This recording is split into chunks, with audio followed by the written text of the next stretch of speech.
이 시대를 어떻게 정의를 할 것인가. 사람마다 생각이 다르겠지만은 제가 생각하는 이 시대는 한마디로 양아치들의 전성시대입니다. 참 제가 요즘 유튜브를 보다 보면 제가 나이가 그래서 그런지 모르겠지만 50대의 남성이어서 그런지 모르겠지만 유튜브에서 이렇게 추천 동영상 같은 게 많이 뜨는데요. 추천 동영상들을 보게 되면 거의 뭐 하나의 큰 공통점이 있습니다. 아주 쉽게 말하면 착하게 살지 말라는 겁니다. 착하게 살 필요 없다. 세상은 그런 곳이 아니니 좀 악독하게 살아라. 그러니까 제가 곰곰이 생각을 해봤습니다. 제가 어렸을 때는 드라마나 영화나 좀 심하게 천편일률적일 만큼 모든 작품들이 아름다운 이야기였습니다. 한마디로 대부분이 해피엔딩이었고 권선징악의 이야기들이었습니다. 그래서 약간 과장되게 얘기하면은 1편만 보면은 결론이 어떻게 나겠구나. 스토리 전개가 이제 다 예상이 되는 그런 뻔한 작품들이 거의 대부분이었습니다. 근데 요즘은 뭐 물론 제가 영화나 드라마, TV 같은 거 거의 안 보긴 하지만은요. 요즘 하는 작품들을 보게 되면 근데 그런 거랑 거리가 먼 것 같고 이제 좋게 말하면 사고가 대단히 유연하고 개방적인 결론에 도달하는 거고 나쁘게 말하면 좀 과하게 현실주의적이라고 해야 되나요? 그런 작품들이 거의 대부분입니다. 그래서 그런지 사람들은 오늘날 착하게 할 생각을 아예 안 합니다. 그리고 그래서 그런지 강한 자에게는 약하고 약한 자에게는 강하게 대하는 것을 스스로 너무 당연하게 생각해요. 본인이 타인에게 그렇게 대할 뿐만 아니라 본인이 타인에게 대해서 그렇게 대접을 받을 때조차도 과거에 비해서 훨씬 더 그거에 대해서 당연시합니다. 그래서 사람도 그러면서 세상은 그런 거야 라고 이야기들을 하지요. 그리고 그렇기 때문에 서로 다 강해지려고 합니다. 점점 더 사람들은 좋은 사람이 되겠다는 생각보다는 강한 사람이 되려고 합니다. 그러면서 강하지 못한 자들을 갖다가 경멸하는 것을 무시하는 것을 스스로 당연하다고 생각을 해요. 왜냐하면 그 사람은 약한 사람은 이 강해지고자 하는 경쟁에서 낙오된 실패자, 즉 루저이기 때문에 그런 대접을 받는 게 너무너무 당연하다라고 그렇게 생각하는 경향이 과거에 비해서 훨씬 심해진 것 같아요. 이러한 인간의 현대인들의 이 폐륜적인 모습이 가장 극단적으로 나타나는 때가 아마도 강했다가 약해진 사람을 대하는 태도인 것 같아요. 그러니까 평소에는 원래는 자기가 감히 쳐다볼 수도 없었고 너무나 강해서 대단하다고 생각했었던 사람이 몰락을 했을 때 전에는 좀 어떤 사람들의 시선이 있었던 것 같냐면 좀 연민의 감정? 참 저 대단했던 양반이 어쩌다 저렇게 됐는가라는 연민의 감정 같은 거, 동정심 같은 걸 가지고 있었던 부분이 좀 많았다면 요즘은 그런 사람들을 대할 때 그런 사람 일반적인 태도는 과거에 비해서 더 더 심하게 대합니다. 쉽게 말하면 꼴 좋다.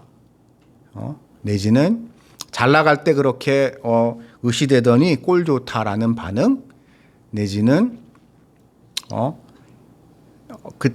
그런 식의 이제 반응을 사람들이 많이 보이고 있습니다. 그래서 물론 세상 인심이 그렇기는 하죠. 세상 인심이 옛날에도 마찬가지였지만 그래도 조금은 체면, 예의, 뭐 그런 거를 따지던 시대에는 그렇게 이런 우리 안에 있었던 이런 사악한 본능이 좀 이렇게 제어가 됐는데 이게 어느 순간부터 우리의 이런 약육강식에 익숙한 우리의 이 생존 본능에 의지한 우리의 사고가 우리 일상을 너무 당연하게 지배하고 그것을 통하여 우리의 어떠한 행동을 정당화하려고 하는 그런 양아치적인 행태가 일상에서 너무나 광범위하게 펴져 있는 우린 시대를 살아가고 있습니다. 그러나 이러한 현실의 모습을 보면서 제가 안타까운 것은 그런 사람들을 보면서 제가 안타깝게 생각하는 것은 제가 좋아하는 야구의 격언대로 끝나기 전까지는 끝난 게 아니다라는 겁니다. 즉, 지금 당장은 그게 다인 것 같지만, 그래서 망한 저 사람이 끝난 것 같지만, 옛날 어른의 표현을 빌리면 관뚜껑 덮기 전까지는 그 사람 인생이 어떻게 될지 모르는 것이고, 그렇기 때문에 그 사람이 지금 비록 비참해졌다고 할지라도 사람을 함부로 대해서는 안 된다는 거죠. 왜냐하면 사람이 잘 나갈 때는 고마운 줄을 모르고 뭐 별 생각이 없지만 고통받았을 때, 어려울 때 경험했던 경험은 뒤끝이 좀 깁니다. 그래서 우리는 타인에 대해서 그 사람이 지금 당장은 좀 초라해 보일지라도, 지금은 몰락한 것 같이 보일지라도 함부로 대해서는 안 됩니다. 그런 대표적인 인물이 오늘 이 말씀의 본문인 다윗인 것 같아요. 다윗은 참 인생에 우여곡절이 많은 사람이었습니다.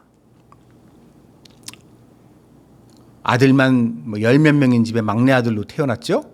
그래서 아마 그런 집에, 요즘은 이제 그렇게 아들이 많은 집들이 별로 없으니까 실감이 잘 안 가시겠지만, 제가 어렸을 때만 해도 그런 집들이 가끔 있었으니까요. 아들이 많은 집에 막내 아들은 거의 그 집의 머슴입니다. 그 위에 있는 형들의 온갖 심부름을 다 해야 되는 머슴이나 다를 바 없는 그런 삶을 살아야 되는 게 막내 아들의 숙명이었는데요. 그랬던 다윗이 어찌어찌 하다가 보니까 이스라엘의 왕이 됐고, 이 이스라엘이 왕이 된 이후에, 자기가 왕이 된 이후에 이제 우길승천해서 제대로 이스라엘이라는 나라가 나라다운 나라가 됐습니다. 그래서 거칠 것이 없을 것 같았는데 엉뚱한 데서 일이 터집니다. 그의 아들 압살롬 때문이죠. 이 압살롬이란 아들은 다윗의 다른 아들들과 좀 다른 아들입니다. 성경의 기록을 보게 되면 다윗의 셋째 아들입니다. 근데 흥미로운 게 다윗의 족보를 보게 되면 아들, 첫째 아들 누구는 누구고 뭐 둘째 쭉 나와요. 그중에 그러면서 이스라엘은 기본적으로 목의 사회이기 때문에 그 사람의 생모가 어떤 사람인지를 분명히 기록하고 있는데 다른 왕자들의 생모와 달리 압살롬은 특이하게도 그술왕 달메의 딸 미야가의 아들이라고 기록되어 있습니다. 즉 다른 아들들은 엄마가 생모가 그렇게 대단한 배경을 가지고 있는 사람이 아니에요. 특히 다윗의 첫째 아들, 둘째 아들은 다윗이 사울한테 쫓기면서 도망 다닐 때 낳은 아들들입니다. 그러니까 그 사람들의 생모도 따지고 보면 다윗이 도망 다닐 때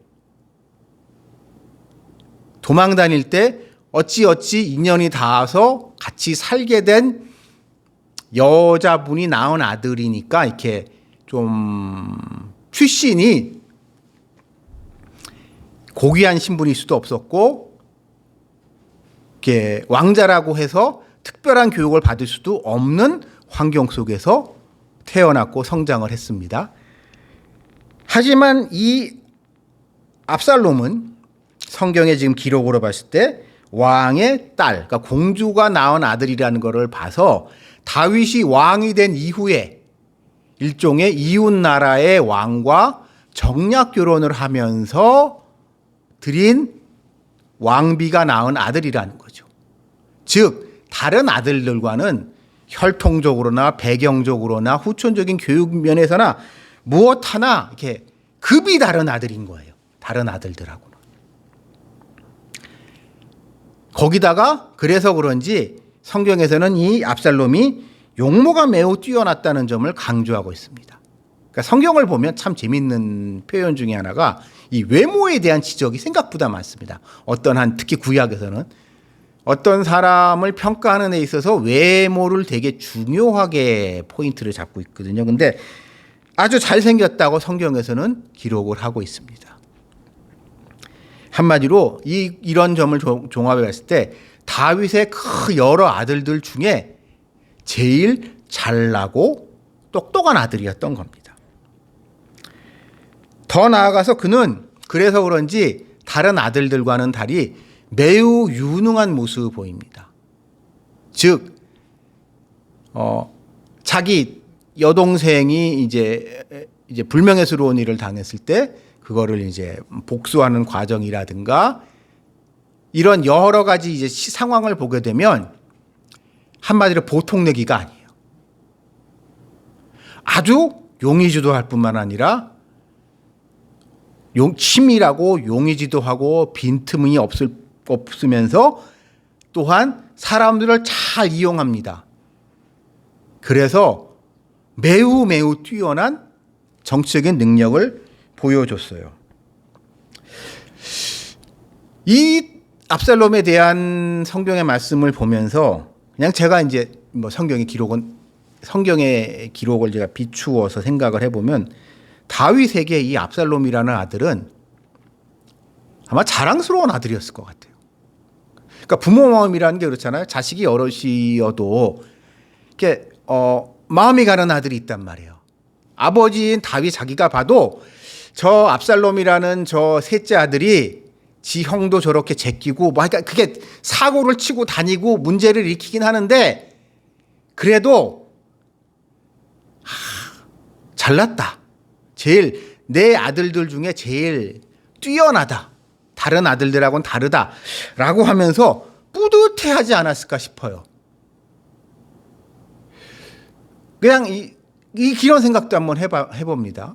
그래서 다윗은 아마 이 압살롬이 이 거사를 치르기 전에 성경 말씀을 보게 되면 몇 년 동안 사람들을 규합하고 치밀하게 자기 세를 만들어가는 과정에서 아마도 다윗의 귀에 들어가지 않았을까 싶어요.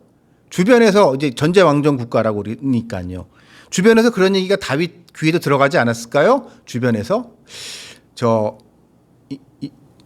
우리 사국집 전하 그 압살롬 개가요. 사람을 많이 모으고 압살롬을 따르는 사람들이 많고 좀 조금 깨림직합니다. 저게 압살롬 왕자가. 그런 이야기를 하는 사람도 분명히 있었을 것 같아요. 권력의 속성상. 근데 그런 이야기를 들었을 때 다윗은 그냥 넘어가죠.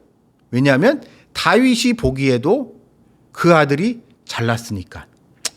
그러니까 같은 행동을 해도 그럴 때 이제 그러니까 왕자가 저 정도는 돼야지. 저 정도 능력은 돼야지 내가 죽고 난 다음에 이 나라의 왕이 돼서 이 나라를 이끌 수 있을 거야라는 기대를 그 아들한테 하고 있지 않았을까 싶어요. 그래서 다윗은 방심을 하고 있었는데 이 압살롬이 순식간에 거사를 치르고 단번에 권력을 쟁취합니다. 이 과정을 봐도 그는 정말 유능한 정치적인 능력에 있어서 참 유능한 사람이에요. 그러니까 다윗이 권력을 잡는 과정에서 다윗에게 불만을 가지고 있었던 세력을 기가 막히게 규합해서 그들을 앞세워서 그들과 함께 순식간에 정권을 탈취합니다. 그리고 다윗은 힘 한 번 써보지 못하고 겨우겨우 목숨 하나 부지해서 자기 호위대 몇 명과 함께 겨우 그것을 빠져나와서 이제 도망을 갑니다. 이 도망을 할 때 다윗은 그런 생각을 하지 않았을까 싶어요. 한마디로 좀 이런 그냥 상상입니다. 이거는 얼마 전에 이 구테타 모의가 있다는 이야기가 들어왔을 때 내가 단호하게 처리를 했어야 되는데 내가 그냥 아들놈이라고 해서 너무 믿었더니 압살롬 이놈이 이제 나한테까지 칼을 겨눴구나 라고 하면서 비통한 심정으로 피난길에 나섰지 않았을까 싶습니다. 저는 이런 다윗의 모습이 한국교회의 모습과 마구 좀 오버랩이 되는 부분이 있다는 생각을 좀 합니다. 한국교회는 불가능한 부흥을 이끌어냈습니다. 지금 우리는 너무 편하게 교회를 다니고 있지만 이 편하게 교회를 다니고 있는 것 자체가 기적입니다. 그리고 이 기적이 가능하게 한 것은 결국 하나님께서 이 우리와 우리의 삶, 그리고 우리의 사회, 그리고 우리나라와 이 세계의 역사를 우리가 하나님을 마음 놓고 믿을 수 있게 인도하셨기 때문에 그 과정 속에서 우리는 하나님을 믿게 됐습니다. 한국교회의 부흥의 원인이 무엇이냐라고 이제 저에게 물으신다면 역사의 주인이신 하나님이 우리가 하나님을 믿을 수밖에 없게 우리의 역사를 우리의 지난 100여 년의 역사를 이렇게 이끌어 가셨습니다. 그래서 우리는 하나님을 이렇게 믿게 됐고 여기서 주님께 이렇게 예배 드릴 수 있게 된 거죠. 우리가 가지고 있는 오해 중에 하나가요. 여러분,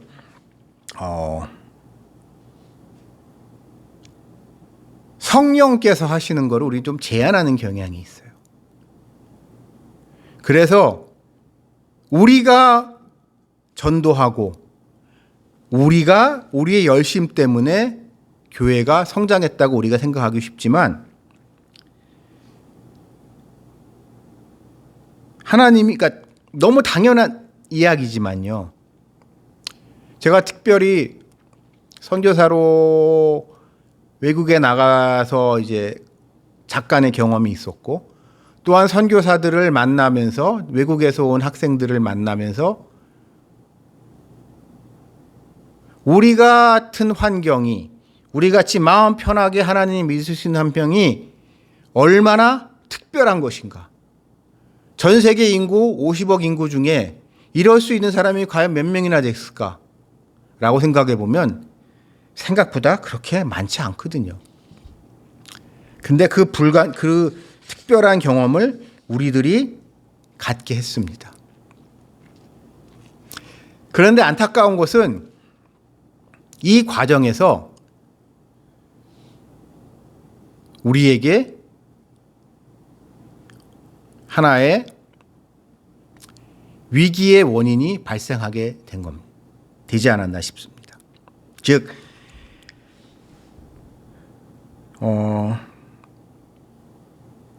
그러니까 한국 사회가 발전하는 과정에서 빛과 어둠이 있잖아요. 근데 제가 한국 사회의 특징이 뭐냐라고 저에게 묻는다면 이 부분이 있는 것 같아요. 제가 나이가 지금 52인데요. 제가 기억하는 범위 내에서 제가 우리 사회를 두고 들었던 이야기 중에 가장 많이 들었던 게 이러다 나라 망한다는 거였어요. 맨날 위기래요. 맨날 망한대요. 전 한 번도 사람들이 살기 좋다는 이야기를 들어본 기억이 별로 없는 것 같습니다. 맨날 위기고 맨날 망하고, 옛날에는 제가 어렸을 때는 저 공산당 때문에 망한다고 했고, 가난해서 망한다고 했고, 에너지 때문에 망한다고 했고, 온갖 이유를 때면서 맨날 비상시국이고 위기 상황이고 하면서 항상 위기라고 정신 차리지 않으면 큰일 난다고 맨날 그랬습니다. 맨날 한편으로는 그러고 또 한편으로는 또 한 가지 맨날 들었던 얘기가 빈익빈 부익부 현상이 너무 심해지고 있다. 잘 사는 사람들은 점점 잘 살게 되고 못 살게 된 사람들은 가난해서 못 살겠다, 배고파 죽겠다, 억울하다, 맨날 그런 이야기를 들었어요. 한 번도 긍정적인 이야기를 들어본 기억이 없습니다. 맨날 죽겠다고 하고 억울하겠다고 하고 이러한 불만과 불평과 부정적인 이야기들이 항상 한국 사회에 퍼져 있었습니다.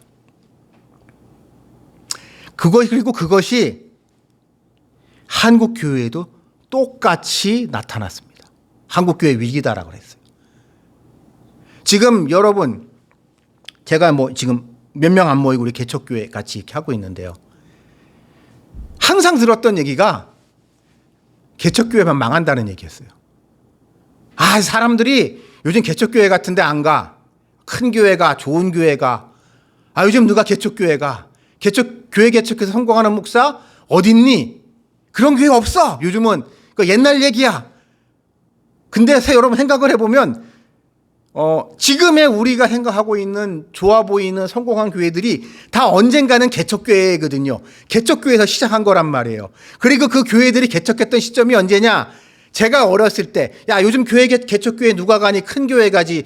요즘 저 잘 됐고 뻔듯하고 한 저기 영락교회나 세문안교회나 여의도 순복음교회 같이 저 큰 목사님이 하는 대단한 교회 가지. 저 동네 저 개척교회 같은데 저런 데 누가 가니? 동네 그 개척교회 교회 개척하게 되면 망하지 않으면 다행이고, 교회 개척하게 되면 밥 굶어야 되고, 그런 거 하는 게 아니야. 라는 이야기를 들었던 그 시절이래 개척했던 교회들이 어느덧 한국교회에 지금 기둥 같은 교회들이 돼 있단 말이에요. 따지고 보면. 그래서 이게 항상 사람들은 그렇게 부정적인 이야기를 하지만 지난 세월을 제가 돌이켜보면 결과적으로는 좀 다른 것 같아요. 그러나 거기에는 한 가지 또 불편한 진실은 있기는 있죠. 개척했던 수많은 교회들 중에 그 중에 상당수는 망했죠. 그래서 그런 교회를 하시던 분들 중에 아주 비참하게 되신 분들도 분명히 계십니다. 그러니까 제가 전도를 하러 교회 안 다니는 사람들이랑 이야기를 하다 보면 가장 전도하기 힘든 집단 중에 하나가 아버지가 목사였는데 내지는 자기 집안에 누가 집안의 반대를 무릅쓰고 신학대학을 가서 목사가 됐는데, 그래서 교회를 하겠다고 했는데 결과적으로 아주 비참하게 된 그런 경험을 한 사람들이 있더라고요. 그래서 그런 사람들을 만나서 전도하려고 하게 되면은요, 참 말이 이게 안 통해요. 참 이게 그 사람들의 그런 부정적인 경험, 아주 교회에 대한 트라우마 같은 거를 참 극복하기가 힘들더라고요.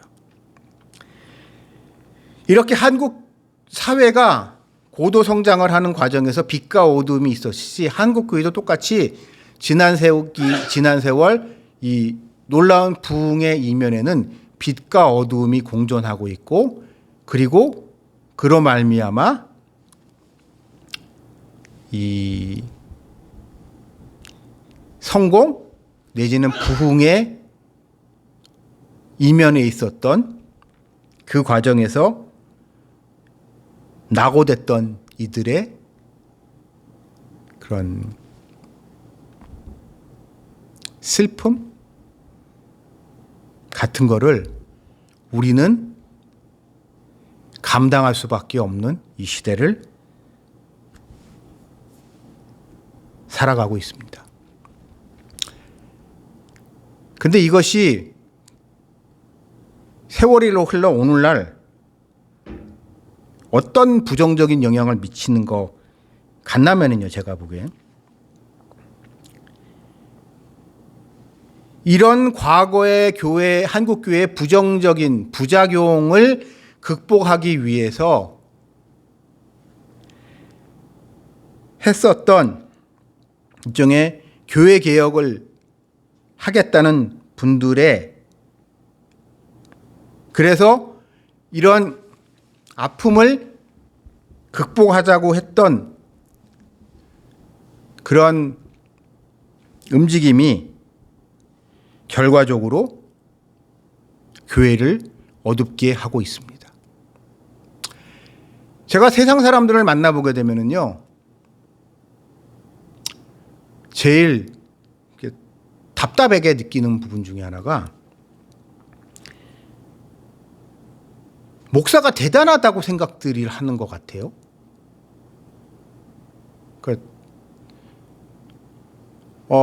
제가 지금 말이 좀 거칠 수 있는데 이런 겁니다. 교회를 안 다니는 보통 사람들이 접하는 교회에 대한 이미지는 대형 교회의 목사, 대형 교회의 권위주의적이고 제왕적인 목사들의 이야기, 그리고 그런 목사들이 가지고 있는 부정적인 이미지를 극대화하는 그런 대중문화들의 그런 모습이 있잖아요. 근데 그 모습을 가지고 다른 저같이 별 볼 일 없는 이런 사람 몇 명 모아놓지도 못하고 예배드리고 있는 한심한 목사도 묘하게 그거와 오버랩이 돼서 목사들을 바라보는 것 같아요. 그러면서 그런 얘기를 들을 때 저는 그 사람들한테, 제 그런 친구들한테 그런 얘기를 하죠. 나도 좀 한번 그런 목회 좀 해봤으면 좋겠다. 그렇게 내 말 한마디게 되면 다 껍벅 죽고 사람들이 목사한테 헌금이라고 돈 갖다 바치고 내가 내 교회 마음대로 할 수 있는 교회 나도 좀 한번 해봤으면 좋겠다고 이야기를 하는데요. 어쨌든 사람들은 교회를 그렇게 이상한 시선으로 바라보고 있는데, 교회를 이렇게 이상한 시선으로 바라보게 한 주범이 누구냐? 좀 심하게 말하면 교회의 치부를 세상에 까발리는 일명 교회 개혁하자고 했던 인간들입니다. 그리고 그 사람들은 거의 예외 없이 목사들이고요. 그 목사들은 그거를 통해서 아주 깨어있는 목사라고 하면서 이제 사람들한테 좋은 얘기, 세상 사람들한테 지 혼자 좋은 얘기 듣고 들을지는 모르겠지만 결국 그것 때문에 다른 수많은 목사들, 목회자들, 선량한 목회자들은 본인들이 하지도 않은 거 가지고 욕을 먹고 있는 이상한 세상을 지금 우리는 살아가고 있는 게 이 시대의 목회자들의 현실입니다.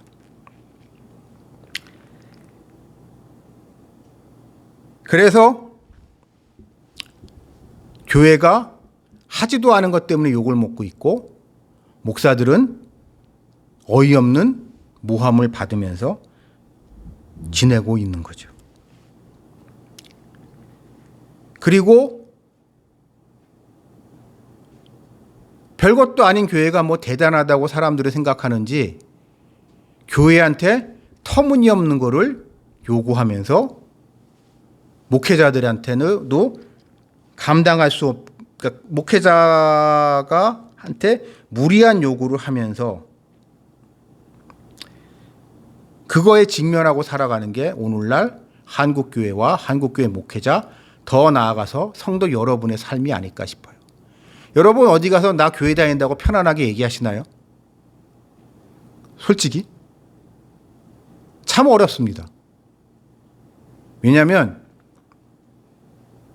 어디 가서 교회 다닌다고 하게 되면 별로 좋은 소리 듣지 못하기 때문이에요. 더 나아가서 심하면 교회 다닌다는 이유만으로 상대방이 터무니없는 요구를 할 때가 있어요. 이상하게 특히 양아치스러운 인간들은 지가 나한테 사기쳐놓고 지가 나한테 나쁜 짓을 해놓고 아주 뻔뻔스럽게 너 교회 다닌다며? 야, 하나님이 원수도 사랑하라고 했다며?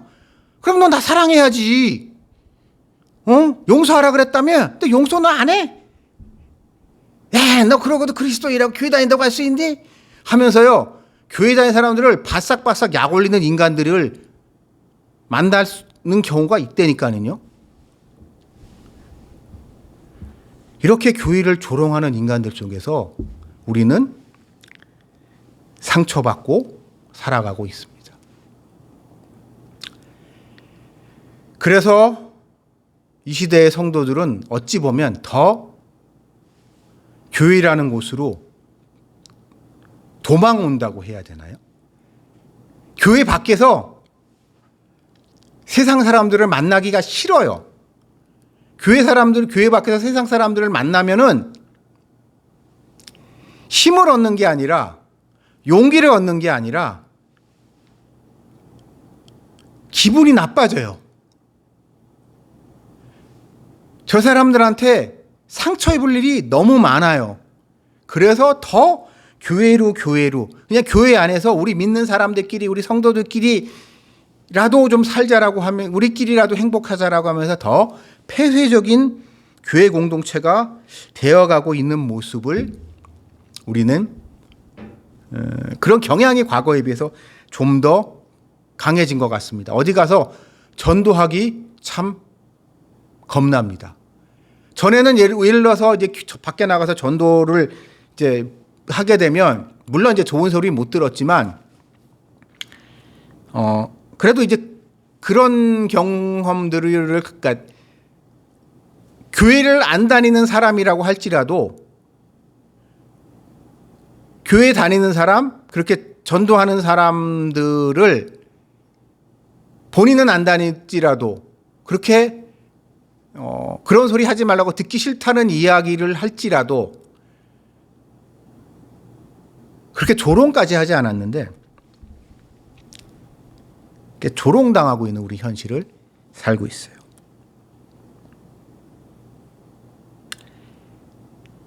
우리는 상처받고 있습니다. 이 모습이 이 압살롬에게 쫓겨가는 다윗의 모습과 비슷하지 않나라는 생각을 해봅니다. 이 다윗은 이렇게 조롱받으면서 겨우겨우 목숨 부지하면서 요단강을 건너 길르앗 지방으로 요단강 동편 지역으로 겨우 도망갔습니다. 자, 도망갔는데 그에게는 뭐가 있었을까요?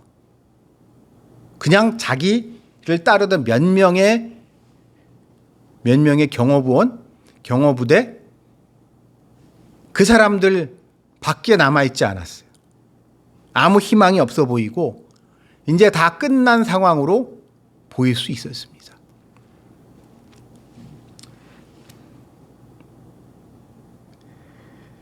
근데 여러분, 제가 이 길르앗 이 도망간 다윗이 이 피난간 이 길르앗 지방 사람들의 반응이 참 제가 보기에는 신기합니다. 우리 입장 바꿔놓고 생각을 해봅시다. 만약에 지금 여러분이 이 길르앗 지방 사람이에요. 그러면 다윗을 어떻게 돼 있을까요? 어떻게 돼 있을까? 제 생각에는 길르앗 지방 사람들이 머리를 이제 막 생각을 이 생각 저 생각하면서 이제 막 이 어떻게 하지? 갑자기 닥친 일이잖아요. 갑자기 닥친 일이에요. 이 사람 그러니까 압살롬의 반란도 갑자기 일어난 일이고 다윗이 길르앗 지방으로 도망간 것도 갑자기 일어난 일이란 말이에요. 다윗이 요단강 건너서 길르앗 지방으로 피난을 갔지만 또 생각하기에 따라 가지고는 북쪽 갈릴리 지역으로 우리가 알고 있는 갈릴리 지역으로 도망갈 수도 있는 거였고 아니면 또 경우에 따라서는 서쪽으로 저 블레셋 지방으로 도망갈 수도 있었는데 하필 요단강 건너 가지고 자기네 동네로 왔단 말이에요. 이런 다윗을 보면서 길르앗 지방 사람들이 좀 머릿속에 좀 생각이 복잡했을 것 같습니다. 제 생각에는. 한편으로 이런 생각도 들지 않았을까요? 이런 생각도 들었을 것 같아요. 저 다윗 이제 끝났잖아. 저 옛날에 왕이었는데 지 아들 하나 건수 못해서 자기 아들 압살롬이 반란 일으켰는데도 꼼짝없이 당해가지고 여기까지 도망왔잖아. 저거 있잖아. 저 다윗에 우리가 힘 합쳐서 붙잡아서 압살롬한테 그 새로 왕이 된 압살롬한테 갖다 주자. 좀 더 심하게 말하면 살아 붙잡아서 갖다 줘도 좋고 그러니까 그게 힘들면 저 다윗을 죽여서 이제 목을 따서 이 목을 새로 왕이 된 압살롬한테 딱 갖다 주면 압살롬이 우리한테 큰 상을 내리지 않을까라는 생각도 할 수 있지 않았을까요? 사람이라는 게 그런 생각을 할 수도 있어요, 사람은. 근데 이 시점에 이 길르앗 사람들의 반응은 이런 우리 생각과는 좀 다른 선택을 합니다. 도망온 다윗과 그의 무리를 일단 환대를 해줘요. 먹을 거를 주고 잠자리를 제공해주고 편안하게 휴식하고 다시 힘을 낼 수 있게 다윗을 지원해 줍니다. 이게 전 참 놀라운 사실인 것 같아요. 그리고 이 움직임의 한가운데에 있었던 인물이 길르앗 사람 바르실레라는 사람입니다. 성경에서 바르실레라는 사람은 그렇게 유명한 사람은 아니에요. 냉정하게. 근데 이스라엘 역사에서 아주 중요한 교비에 아주 중요한 역할을 한 인물입니다. 만약에 이 왜냐하면 오늘 이 본문을 보게 되면 이 길르앗 지방이라는 게 이스라엘 사람도 있지만 이스라엘 사람들이 아닌 사람들하고 같이 섞여 사는 지역이거든요. 거기는 그러니까 요단강 서편의 지역은 우리가 알고 있는 가나안 지역은 이스라엘 사람들끼리 모여 사는 지역이라면 요단강 동편의 길르앗 지방은 이스라엘 사람들도 있지만 여호와 하나님을 섬기는 이스라엘 사람들도 있지만 암몬 사람이라든가 이런 암몬 사람들과 같이 다른 이방인들과 같이 사는 동네이기 때문에 이스라엘의 왕인 다윗을 어떻게 처리할지에 있어서 최종적으로 가장 큰 영향력을 가진 인물은 그 지역의 이스라엘 사람들의 지도자로 가장 유력한 인물이었던 바르실레였을 거예요. 그렇게 보는 게 합리적인 것 같은데, 이 바르실레의 선택이 다윗을 지원해 주는 거로 나왔고, 그래서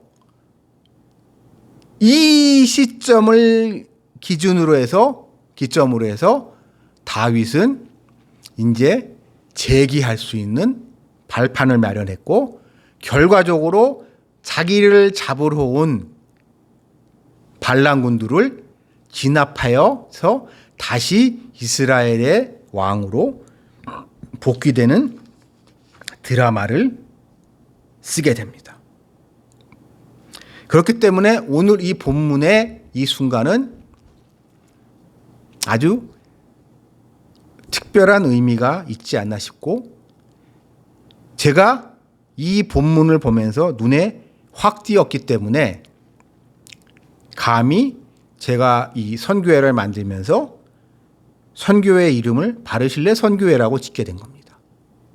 제가 아무리 찾아봐도 우리나라는 말할 것도 없고, 외국에도 바르실레 교회 같은 거, 바르실레 선교회 같은 게는 안 보이더라고요. 검색을 해보면 없어요. 카톨릭 쪽에서는 바르실레 수도원이라는 데는 있더라고요. 찾아보니까. 근데 거기는 수도사들이니까 좀 특별한 케이스인 것 같고, 개신교 쪽에서는 바르실레를 기리는 바르실레에 관한 뭐가 단체가 하나도 없어서, 여러분 이게 우리가 이름 지을 때 이렇게 어디 가보면, 어느 나라 가보면요, 어느 나라 가든지 이상하게 베델교회는 되게 많습니다. 무슨 제일교회 많습니다. 무슨 중앙교회 많습니다. 반석교회 많습니다. 뭐 그게 다들 우리한테 익숙하고 주목받고 있는 이름들을 가지고 사람들이 내세우지만은요, 성경에 등장하는 수많은 인물들 중에 잠깐 났다 잠깐 사라지지만 어찌 보면 이름 없이 빛도 없이 자신의 역할, 선택의 순간, 자신의 역할을 잘 수행해서 하나님이 이 땅에서 하나님의 뜻을 펼치시는데 사용된 사람이기 때문에 저는 바르실레라는 사람을 좋아하고 이렇게 주목하게 된 겁니다. 그리고 이 시대의 한국교회에는 이런 사람이 필요하지 않나 제가 감히 생각을 합니다. 한국교회 다 위기라고 합니다. 말이 많아요. 근데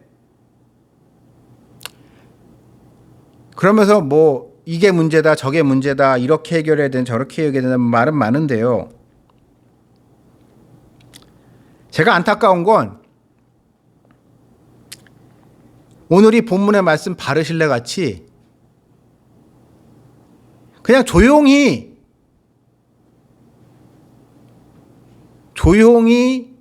있다가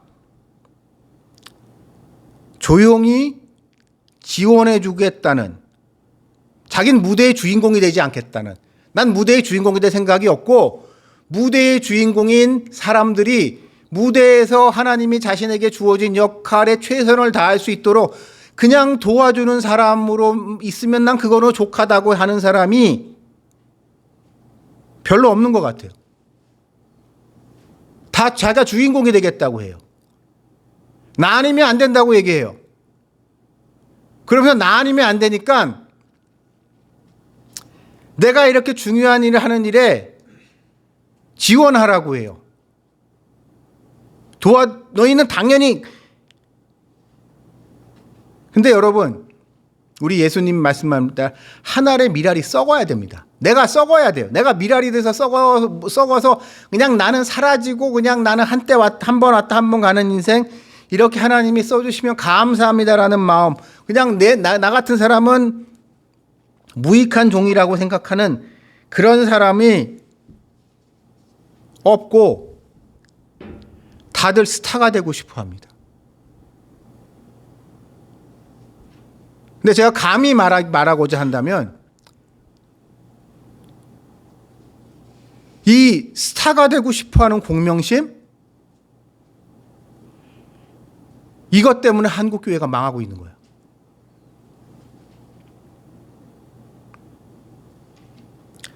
스타가 되고 싶어서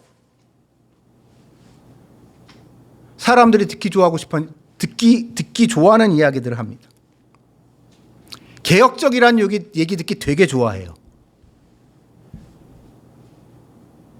그래서 교회 비판하고 교회 문제다라고 이야기하는 이야기를 하게 되면 교회에 불만이 많았던 교회 내의 불만 세력 플러스 교회 밖에서 교회를 싫어하는 사람들, 그 사람들의 열렬한 환호를 받으면서 스타가 됩니다. 그러면서 자기네 교회는 기성교회들, 문제 많은 기성교회들과는 다른 이 시대의 참된 교회라고 이야기들을 하면서 본인들은 아니라고 이야기를 하지만 결과적으로 스타가 돼서 떵떵거리고 살고 있습니다. 그러면서 그런 목사님들, 그런 분들을 보면서 저는 좀 마음이 편치 않아요. 너무 사람들의 칭찬에 도취되어 있는 게 아닌가. 이 시대에 우리한테 요구되는 것은 유명해지는 게 아닙니다. 세상 사람들의 환호는 더더욱 필요 없습니다. 여러분, 어디 나가서 예수님 믿으세요라고 얘기해 보세요. 예수님이 사람들의 좋은 얘기 들으셨나요? 우리 성경에 하나님의 사람은요, 예수님은요, 사람들한테 욕먹었습니다. 사람들이 싫어합니다. 사람들이 듣기 싫어하는 불편한 진실을 가감없이 얘기하세요. 사람들이 처음에는 예수님한테 열광합니다. 자기가 듣고 싶었던 얘기를 했을 때. 하지만 자기가 듣기 싫었던 이야기, 자기에게 불편한 이야기를 했을 때 사람들은 돌변합니다. 그리고 예수님이 그것 때문에 좀 마음이 많이 힘드셨던 것 같아요. 원래 그리스도의 길은 그렇습니다. 그리고 그렇게 당연히 그리고 그러한 그리스도를 믿는 우리들의 길도 그럴 수밖에 없는 거죠. 그래서 여러분, 우리 이 바르실레의 모습 속에서 한번 우리 자신을 점검해 봐야 되지 않을까 싶어요. 우리에게 지금 기회가 없을까요? 전 기회가 많다고 생각합니다. 위기이기 때문에 기회가 있는 거예요. 항상 위기였기 때문에 항상 기회는 있는 겁니다. 근데 사람들은 지나고 난 다음에 그 위기의 순간에 있었던 기회를 못 보고 난 다음에 나중에 후회를 하는 게 우리의 인생이죠. 근데 그렇다고 봤을 때 지금 이 한국교회의 위기라고 하는 것, 그거야말로 많은 기회가 우리한테 있는 거고, 한국 사회가 위기라고 하는데 그래서 우리에게 수많은 기회가 있는 건데 그거를 우리가 못 보고 있는 거죠. 그러면 그 기회가 뭘까요? 저는 자신 있게 여러분들한테 말씀드리겠습니다. 오늘 이 본문에 나와 있는 바르실레 같이 묻지도 따지지도 않고 통박 굴리지 않고 자신의 유불리를 따지지 않고 좀 다윗과 같이 상처받은 사람, 공경에 처한 사람, 특별히 하나님의 사람을 잘 섬길 수 있는 이런 기회를 한번 생각을 해보십시오. 다윗이 한참 잘 나갈 때라고 생각해 봅시다. 길르앗이라는 촌동네에 있는 바르실레 같은 사람이 감히 다윗 같은 사람을 만나고 다윗을 이렇게 접대할 수 있는 기회가 있었을까요? 꿈도 못 꾸죠, 평소에는. 근데 이렇게 기회가 왔단 말이에요. 이런 기회가 여러분과 저의 삶 속에 이 시대에 열려 있는 게 아닌가 싶습니다. 이렇게 상처받은 사람이, 어려운 사람이, 특히 하나님의 사람이 너무나 어려운 분들이 많기 때문이죠. 그렇기 때문에 여러분, 우린 이런 기회가 우리한테 왔을 때 우리는 이러한 기회를 우리 마다하지 않고 그것을 잘 감당했을 때